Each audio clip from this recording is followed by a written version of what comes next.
Hey, fairy grasshoppers, it's Bridget. And the Lego table, part 2. No, actually. Yeah, Minecraft. Hey, Minecraft. Hey, if you guys want to sponsor this video, you guys, we're going to do a card reading, all right?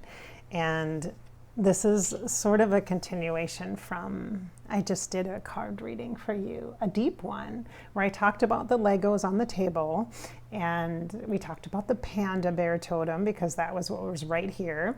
And we had this card, Liberation. So this is like a second part to the Liberation card reading. So go ahead and take a look at that. I'm going to put the link below. And then feel into this next piece, okay?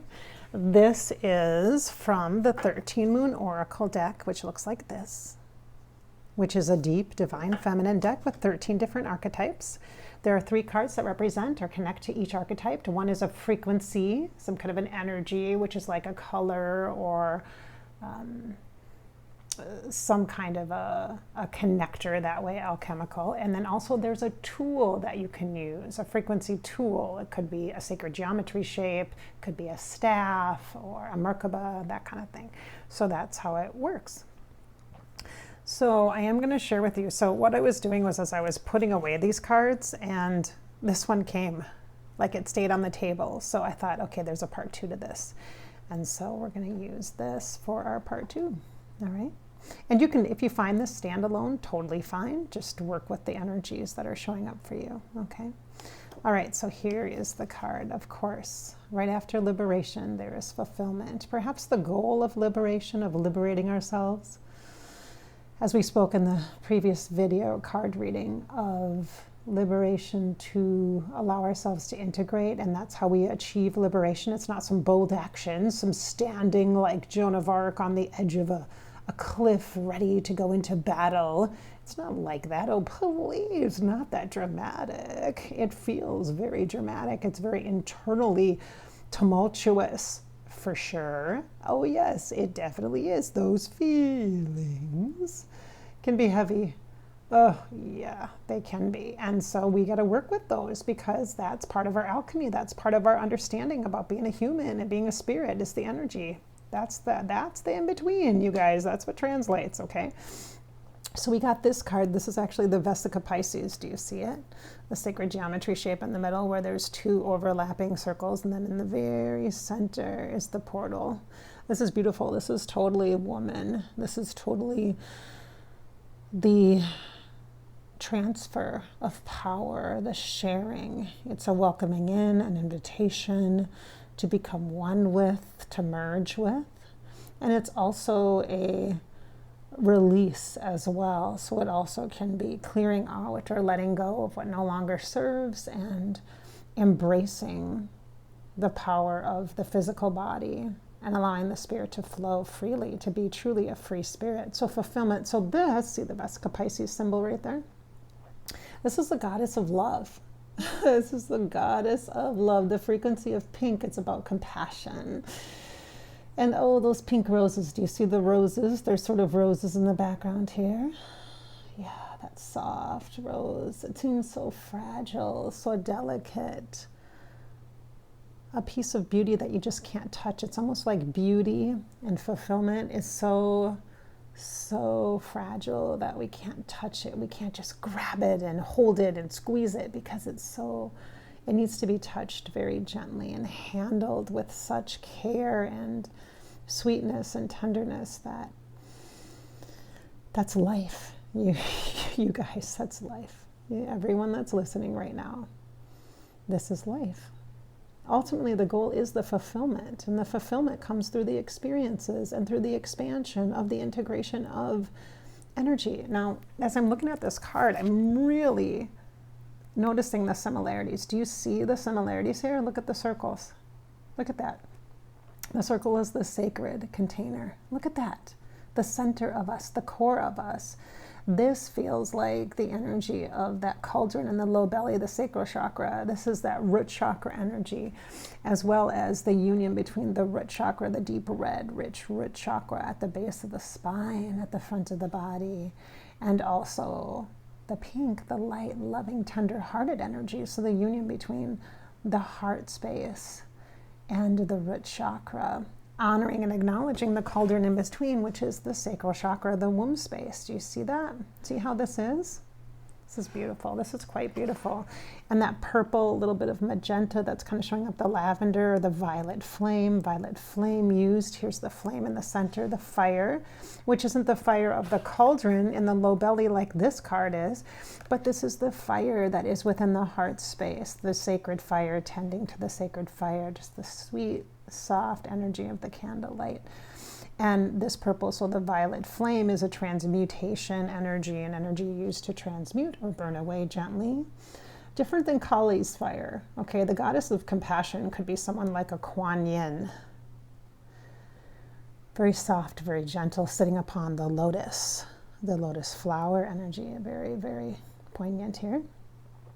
For some of you, the energy of the goddess of compassion could be depicted in a Mother Mary embodiment, the Divine Mother loving her child, holding her child, and feeling the pain of the loss of her child, understanding the greater purpose and bigger picture, but also feeling so deeply as a woman, as a person in the human body embodiment.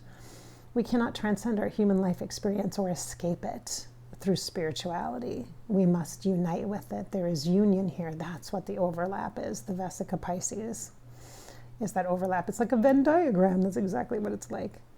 So the words here are present, moment. Oh my gosh, I just literally got a hit with that. Let me just, I literally feel my throat chakra opening and I literally want to cry for just a minute. The present moment. Let's just breathe in the moment, the now, the power of now.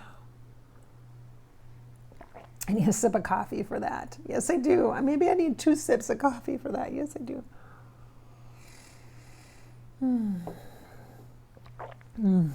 The present moment. Oh, so much power in the present moment, the fulfillment.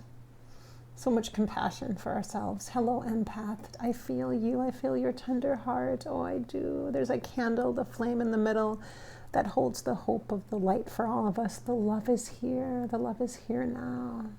The love is here now. There's a song that was introduced to me on the solstice. And one of the lines is, the power of love is here now. The power of love is here now. To create magic on earth. The power of love. Power doesn't have to be loud and dressed in warrior attire. You don't have to be a Jedi to feel power. You could be a soft, tender mother, a nurturing, loving friend, a sweet rose, light pale pink. Not as bold as those red ones next door, right next door to you, just shining bright. Attention, attention, attention. You might be soft pink hues. Just imbuing the embodiment of the sacred empath, of the sacred empathic energy of compassion. And this is the soft kindness of love. This is what people post about when they say be kind, or kindness counts, or kindness matters. This is what it's about, compassion.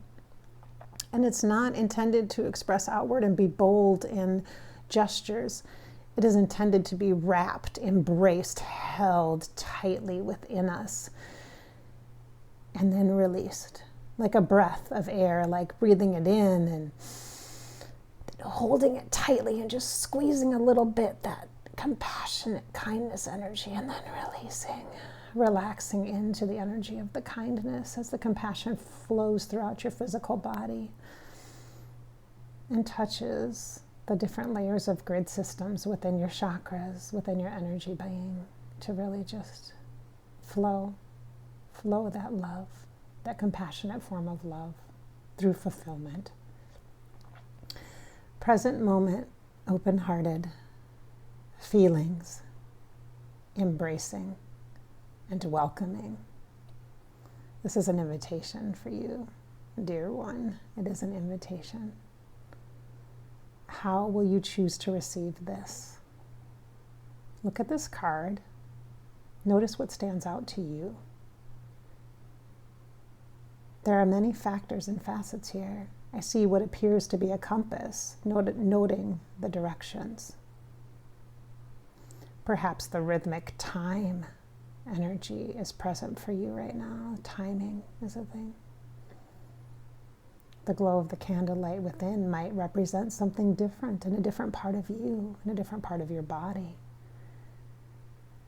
The rich red deep background might mean something, especially for you. The blood of your spirit imbued with the alchemy of who you are runs through your veins and your body and saturates it with this powerful, rooted, grounded energy.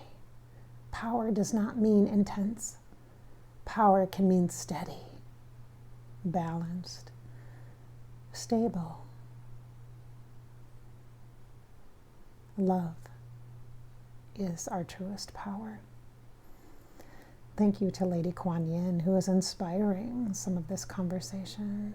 We also have other goddesses like Parvati, who is a sweet mother, so compassionate and gentle, very fun in her lighthearted lovingness. That's how I know Parvati. And also Mother Mary, the beautiful energy of grace. Being gentle and kind with ourselves and offering ourselves grace, the power of grace.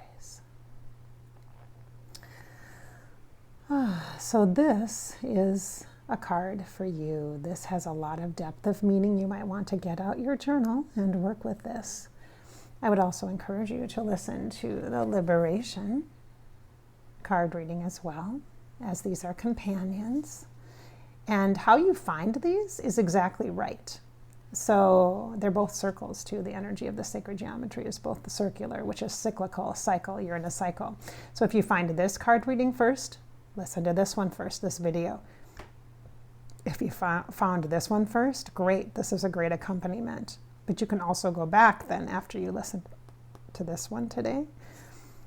And I'll put a link below in the description. Whew. Lots of reminders and support from the universe.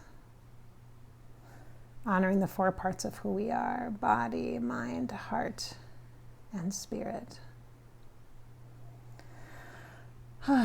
This is Bridget. Thank you so much for being here today.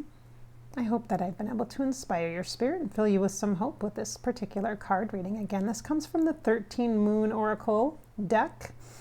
It will be linked below in my intuitive resources section of this video if you are interested in getting one of these very powerful decks for yourself. Thank you so much for watching.